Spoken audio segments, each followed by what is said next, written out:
That song is so beautiful. This morning, if you've got the bulletin, you see what I wanted to preach about this morning. Before I do that, something that I did hear about, and Brother Ken just reminded me about that. To be a mother, you have to have a child.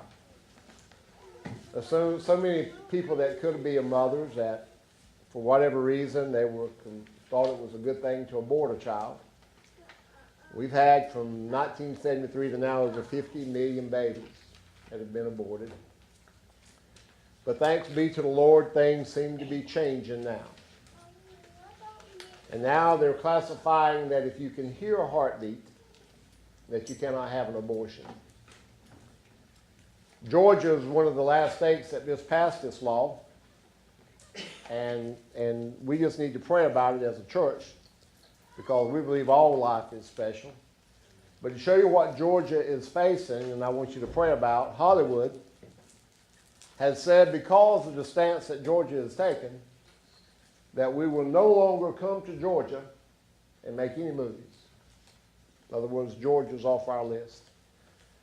And this is the kind of pressure, financial pressure, economic pressure, that they want to try to push onto the states to continue doing a thing that they would like to do. People, all we have is a church. All I have is a pastor. It's what the Bible says. Right. And the Bible says that all life is important, created by God. We don't have a right to decide. Only God has that right to decide. So I ask you to pray for that, for the people who are making these decisions, that they will be successful and they will not be altered in any methods that the outside world might use. Now the message. I want to preach today about great mothers in the Bible. For us to be a mother, most of the time we've had to learn from somebody. We learn how to be a mother, but you know a mother is a natural instinct. You know, Mama's blessed with cats. We got to do something about these cats. Mama's got cats galore, and they're cats that just sort of take up, but Mama's got a heart. So when the cats take up, she says, well, I hate not to feed them. And when you feed a feral cat, what will that cat do? That cat will stay with you. Now, we can't pet these cats. We can't do anything. But we don't have rats. But these cats are very fertile. You know the gestation cycle on a cat? And I hadn't planned to talk about this while I'm on it. Gestation cycle on a cat is 2 months. Did you know a cat could have kittens 3 times a year? Did you know the average number of kittens that a cat has is 4?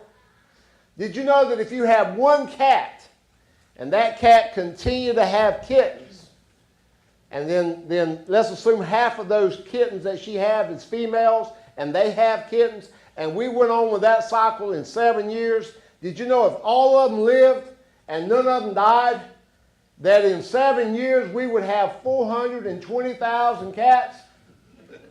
You're supposed to say, wow, Pastor, I didn't know that. That's a lot of cats. The other day I heard some noise in a box. I just want to tell this about motherhood, and I just thought I'd throw that fact out. But I heard some little meow, meow. And we'd had a cat that had kittens. And I knew it was one of the kittens that grew up. She was very young. And I said, she probably don't even know how to be a mother. But I'm telling you all this to make a point. God inbreds into those animals and to be that mother. I peeped into the box, and she was a very big cat. But I peeped into the box, and you know what I found in the box? Not 1, not 2, not 3, not 4, but 5 beautiful, just as fat as you want to see, little kittens. And when I peeped into the box, there was Mama, like telling me, you better not come in here. Like if I'd stuck my hand in there, I might would have drawn back something else. But she was protective of those kids. And that's the way a mother is. They're protective. They look after. They have that mothering instinct to take care of the kids. And I thought the best way today to honor our mothers is to let's talk about some of the greatest mothers in our Bible. And the first one is the mother of all. And that's Eve. Now Eve never had a mother. Eve was created by God. As Adam was created and God saw that he had no helpmate, and God took a rib of Adam and he created Eve. But then as he put Adam and Eve in the garden, and then they sinned and he put them out, but then he told them to multiply and procreate and repopulate the earth. We look in Genesis chapter 4, if you want to turn to those verses. Verses 1 and 2 talks about the first relationship between a husband and wife. And it says, and Adam knew Eve, his wife, and she conceived. And she bare Cain and said, I have gotten a man from the Lord. And she again bare his brother Abel, and Abel was a keeper of sheep, but Cain was a tiller of ground.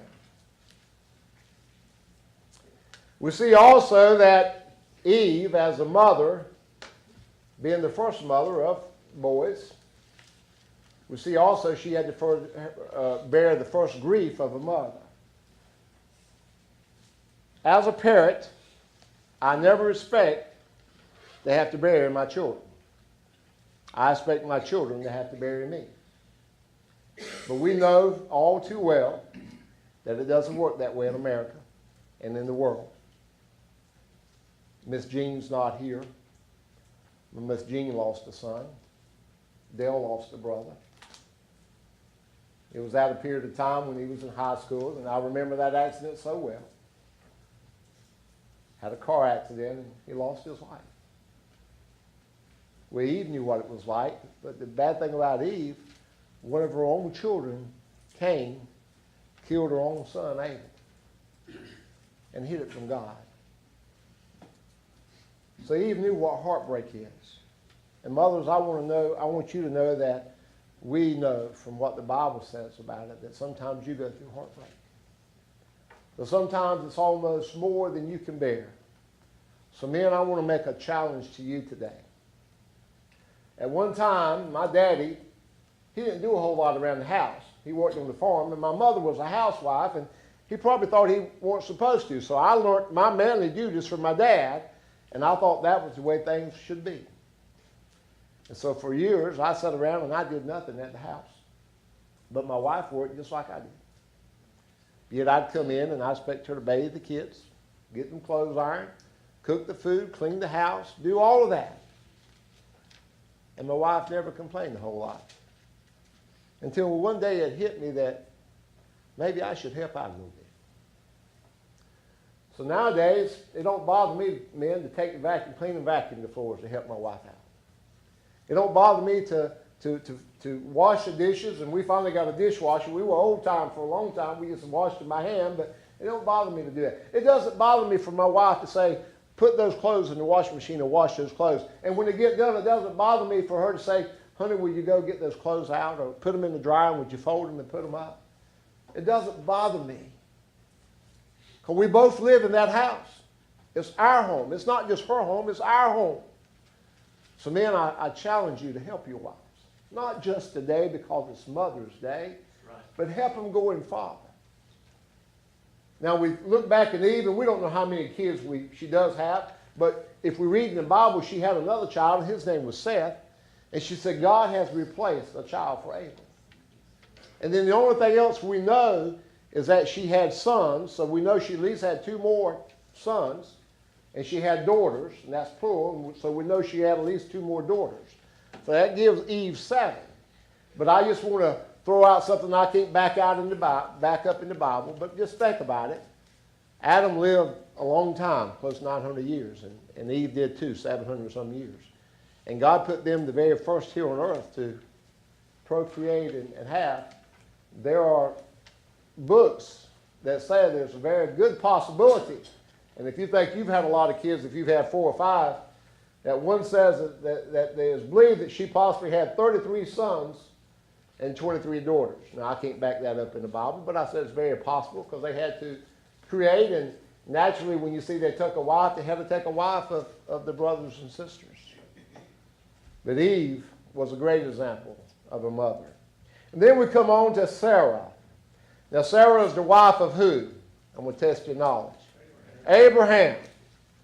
Now, Sarah was special. When you hear about Sarah, what comes to mind? She did not have her child till when? Old age. Now Sarah, her womb was closed up. And we see in the Bible a lot of times that this is one thing that all women wanted to be able to do was have kids. And we knew she had a handmaid, and she became very impatient, and she had a handmaid by the name of Hagar. And Hagar, she wanted Abraham to have children so bad, and she could not have children. She says, Abraham, would you lay with Hagar so maybe you can have children? And Hagar didn't make matters better for Sarah, because Sarah, right after Abraham laid with Hagar, she got pregnant. And she had a child, and his name was Ishmael. But lo and behold, after many years, on God's time, I want you to understand this, mothers. If we have mothers in here now that's maybe trying to have a child, it's not on your time, it's on God's time. I prayed with a couple before. I'll never forget, and I know they won't mind me mentioning their name, Lloyd and Amber. Lloyd and Amber wanted to have a child so bad, and you know Lloyd, he come in and preached. And they just got saved, and they wanted to have a child so bad, but they weren't having any luck. And I remember them coming as a couple praying at the altar so maybe God would let them have a child. And I remember praying with them, and I said, don't you worry about this. I said, God's going to bless you with children. And when it's time, you'll get pregnant and you'll have children. And shortly after we prayed that prayer, Amber come back, and I remember her smiling and said, Dale, guess what? I'm pregnant. I'm going to have a child. Well, Sarah, she got the news from the angels that came. And what did Sarah do when the angels told her that she was going to have a child? She laughed. She laughed because she didn't believe it was possible. But you know it is possible. I have a cousin, and she wouldn't take anything from that child, but she lost a child. But God blessed her with another child when she was 46. And we look at 46 as being pretty old to have children now, but she was 46 and had a child. So if you're in here today and you're hoping to have a child, and you're not having success, have faith. Sarah felt the same way. Then we move on to Rebekah. Rebekah's found in Genesis chapter 25, verses 20 through 24. Let's read those verses. 25, 20 through 24. And it says this. Rebekah's the wife of Isaac. And Isaac was 40 years old when he took Rebekah to wife, the daughter of Bethuel, the Syrian, the Padiram, and the sister of Laban, the Syrian. And Isaac entreated the Lord for his wife because she was barren. And the Lord was entreated of him, and Rebekah, his wife, conceived. And the children struggled together within her. And she said, if it be so, why am I thus? And she went to inquire of the Lord, and the Lord said unto her, 2 nations are in thy womb, and 2 manner of people shall be separated from thy bowels. One people shall be stronger than the other people, and the elder shall serve the younger. And when her days to be delivered were fulfilled, behold, there were twins in her womb. Rebekah's the first mother in the Bible that we've talked about that had twins. Now, my wife's a twin. She has a twin sister. Is anybody else in here a twin? Do you know what the probability of having twins? And I know we think it passes on to generations. If you were a twin, they say it skips generation and happens. But studies have shown through pregnancies that 1 out of every 86 pregnancies deal in having twins.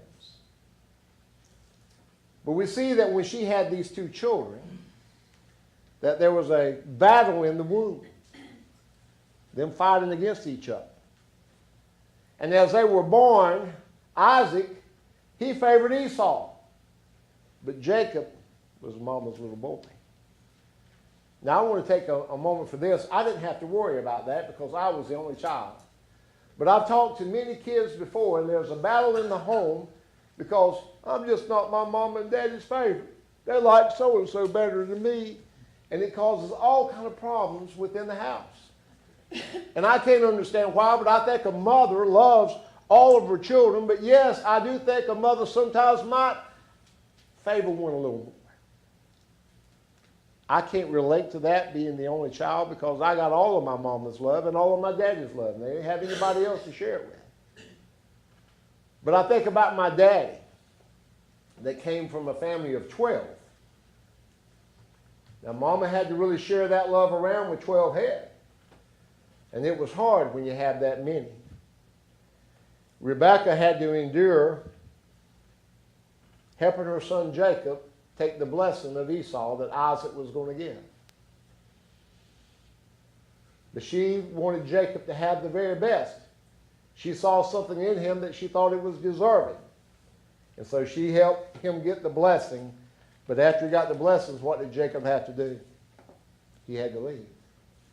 And where did she send him to? Well, Rebekah's brother was Laban, so she sent him to Laban. And he left because he was afraid what Esau would do to him. And so when he went there, he found the love of his life. Men, you know how it is when you see that woman and she's the love of your life, and you want to marry her, and you want to have a home, and you want to have a family and raise kids. Well, Jacob saw that in Rachel. But Laban had 2 daughters. And he says, you want Rachel for a child, a wife? He says, well, work with me for 7 years and I'll give you Rachel. But yet after he worked with Laban for 7 years, and he says, all right, there she is within the tent. And he went into the tent and it was dark and he lay with her. Who did he lay with? He laid with Rachel's sister Leah. And when Jacob found out about it, he was heartbroken. But later on, Laban says, hey, well, don't sweat about it. Just work with me 7 more years and I'll give you Rachel too. And he did. And even though he loved Leah, and Leah had kids for him, and a lot of their handmaids had kids for Jacob, that's where the 12 tribes come from, his love of his life and his favorite was Rachel.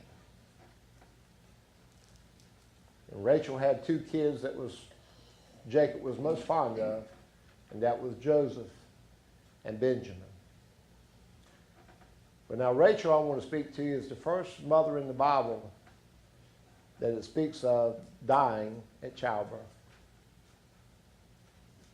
My mother can represent to that. My mother lost her mother when she was 5 years old. I've shared that here before. Her mother was given birth at home to Mama's brother, Uncle Marvin. And she died. She didn't make it. In the Bible, it tells us how Rachel died. But yet, the rest of them had to carry on. When Mama's mother died back in the early 1940s, right about the time we were going into World War II, Grandpa had 5 kids. She had 4 brothers and sisters. He got a black lady on the farm named Bessie to come in and raise those kids during the day. And then he'd come in every night and he looked after those kids. Except for Mama, and I learned something, just talked with Mama the other day. So talk with your mother's kids. You'll never realize there might be something she's holding she never told you. But she said there was one night a week that her dad had to let Bessie stay with him because he had to go to the watchtower. I says, Mama, what are you talking about? But back when the World War II was going on, the men had a watchtower to watch in case attack might come. And each man spent a night in the watchtower keeping watch for the community. And nothing would happen. But then Mama's older sister, Aunt Morales, when she got in the 8th grade, and I just tell you this, mothers, to see that sometimes life's not as bad as you think. When Aunt Morales was in the 8th grade, her daddy come to her and told her, you'll have to drop out of school now. These kids got to have somebody to look after them. So Mama's sister, in the 8th grade now, had to drop out of school and become mother to her 4 brothers and sisters. Sometimes life throws us a curveball. Sometimes our mothers aren't there for us. But that doesn't mean that we can stop. That means we have to persevere and we have to go ahead. Then we come to the mother of Moses, found in Exodus chapter 2. You'll flip over it. Exodus chapter 2, verses 1 through 4.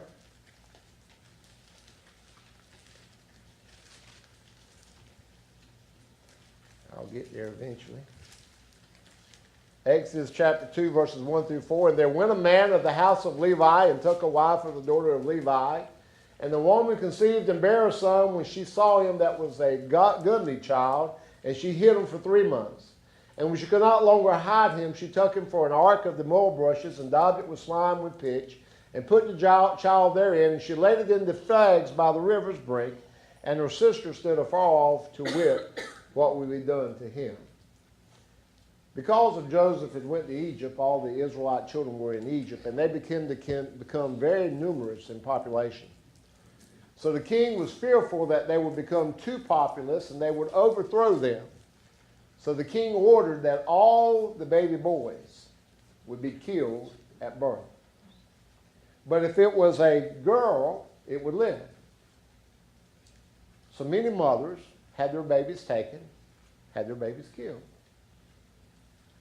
But Jochebed, the mother of Moses, and you can find that, it doesn't tell us there, but if you'll look over in Numbers 26, verse 59, it identifies her as also being the mother of Miriam and Aaron. She could not kill her child. I want you to see that she risked her own life to save this child. And for 3 months after Moses was born, she nursed that child until it got so big that she didn't know what else to do. She was afraid she would be fine, and she not only would be put to death, but Moses would too. So she fenced up like an ark and put Moses on the river, where Pharaoh's daughter was looking, and she happened to be the one to find the baby on the river, and her sister was watching. And when she saw Moses, who she named Pharaoh's daughter, she fell instantly in love. And women, you know how it is. If we had a little baby in here now, every one of you women would be here with your arms out wanting to hold that baby. A baby brightens up the whole room. And Pharaoh's daughter fell in love. And the good thing about Jochebed, they didn't have milk you could buy at that time. They had to have a nursing mother. So Pharaoh's daughter had to go find me a nursing mother that can nurse this child. So Jochebed then got to go, nurse the baby up till the time they weaned him, and Moses continued to grow. See, God had a plan for Moses. He was the one that's going to lead the Israel children out of bondage. So Moses survived. Each one of the children in here today, God's got a plan for them. Each one of you in here today, God's got a plan for you. It's just whether you'll accept that plan and go forth with it, or whether you want to take a detour. Couple more. Naomi is one of the ones that could be everybody's mother. Naomi, and if you want to read that scripture, it's in Ruth chapter 1, 1 through 4. But let me just tell you about Naomi. Naomi and them were having a tough time in the place they were living. So they had to go to a land called Moab. When they were in Moab, her husband went and her 2 sons went. And right after she got to Moab, tragedy hit Naomi. Her husband died. But she still had her 2 sons. And both her sons found women to marry in Moab. And one of them was Ruth. But also what happened within the next 10 years is something no mother should ever have to endure. Both of Naomi's sons died. And she was left all alone. She told the girls, you need to go back to your people. You need to go back where you came from. But there was something about Naomi that for Ruth, she became like a mother. We heard Miss Diane talk this morning how after her mother died, that John's mother became her second mother. Well, my mother had me when she was 17. She never had a mother. But they moved in with my grandmother, my dad's mother, who was a godly mother. And my grandmother took my mama as one of her own and helped her raise me. So essentially I had 2 mothers in the same house, a grandmother and a mother. And she looked after her and she taught her things that maybe she'd never had the opportunity to learn. And see, Naomi, she was going to do that for Ruth. And Ruth didn't want to leave her. Ruth loved her so much, even though she could have went back home, she knew that Naomi could probably not make it on her own, because back at that time, if a woman didn't have a man or somebody younger to look after him, it was really hard. So the Bible says that Ruth went home with Naomi. And the good story is that she went and she was redeemed. And back at that time, if the husband died, then the next closest relative was supposed to marry that woman to raise up an offspring for that child. And you remember the story in the Bible of how Boaz went and redeemed her. Two more and I'm done. Sometimes life can be really cruel. Hannah, her life was tough. She was the wife of Elkanah. We find her story in 1 Samuel chapter 1, verses 19 and 20. But Hannah had something else to deal with besides her husband. Elkanah had two wives. The other wife was Peninnah. And Peninnah was very fertile. And Peninnah was having children for Elkanah. It was bad enough that she was having children for Elkanah, but she was making fun of Hannah for not being able to have children. And Hannah just cried. She was so sad already because she could not have children. But the thing about Elkanah loved Hannah more than he did Peninnah. And when he gave his portions, even though Hannah shouldn't have got that much, and Peninnah should have got more because she'd had the children, he would always give Hannah more. Until Hannah finally went to the Lord and said, Lord, I can't take this any longer. And she was praying in the temple, and Eli, the priest at the time there and stuff, saw her praying, but she was praying and her mouth wasn't moving, and he was saying, are you drunk? What's wrong with you? She says, I'm not drunk. My heart's broken. And I'm praying to the Lord to open up my womb and give me a child. And I'm telling the Lord, if he would just give me a child, then I will give the child back to him. Now be careful what we vow. God heard Hannah's prayer. And God gave her a child. Who remember what's the name of that child? Samuel. And she did exactly what she said she would do. She raised the child until she weaned him. She went back to Eli at the temple. Said, Eli, you remember me? You remember how I prayed to the Lord to give me a child? Well, God heard my prayer. And I told the Lord that if he would give me a child, that I would give him back to you. And she went and she gave Samuel back to Eli to stay at the temple, to be raised in the temple. And it said the only time that she saw him was once a year. When they come to make their sacrifices at the temple, she would make Samuel a new coat. And she would bring that coat each year. But the good thing about it, God continued to open her womb after that. And she still had 3 sons and 2 more daughters. So God is gracious. And our last one is Mary. Mothers, to show you how important you are,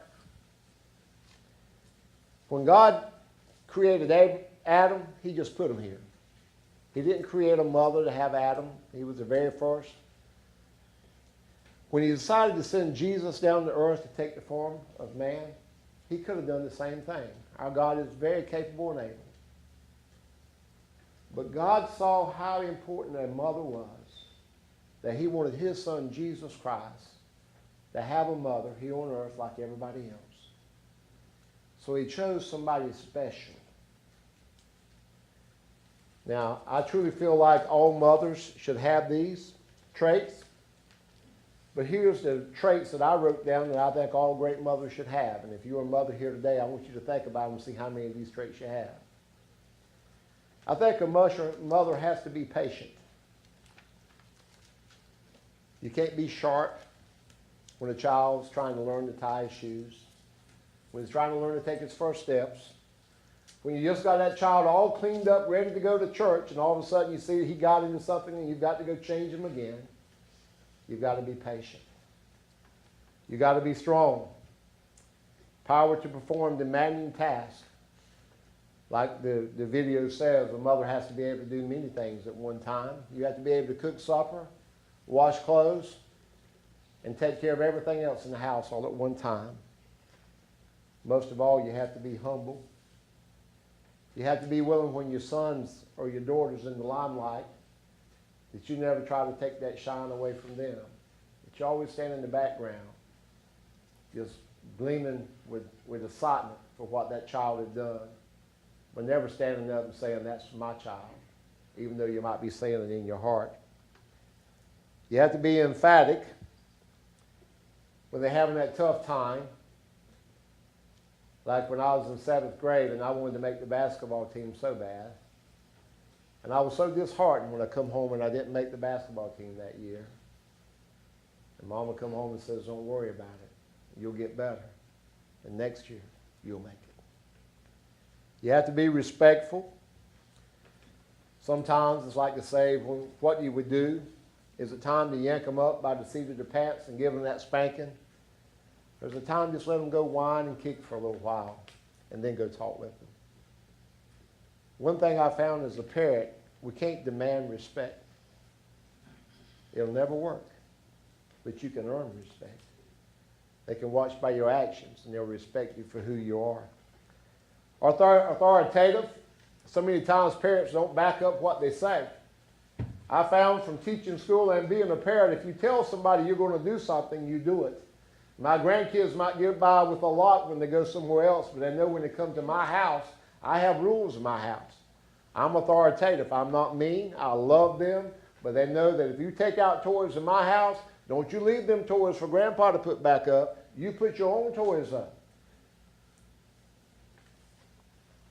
You have to be supportive. I used to teach school. You know, all the kids that made good in school, those are the ones that always came for the parent-teachers conference. Always. And they were my A students. I didn't need to see them. But all of those kids that were making D's and F's, and I was so hoping that the parents would come so we could have that conference, they never showed up. Parents, if you want your kids to succeed, be supportive in everything they do. Ball games, be supportive. Go to those ball games. Be supportive. And realize the capabilities of your children. One thing I always had a problem with as a school teacher, everybody wants their kid to be an A student. But God didn't make everybody an A student. But he made some people like Danny that can tear an engine all apart and put it back together. And Danny shared with me he had dyslexia. He couldn't learn good in school and they couldn't figure out why. But dyslexia is a disorder where your letters line up backwards for you. And he has that gift. God gives everybody a gift. It might not be in books. It could be in something else. And last but not least, and mothers, we all can be that, loving. I think Mary, that was a trait that she had.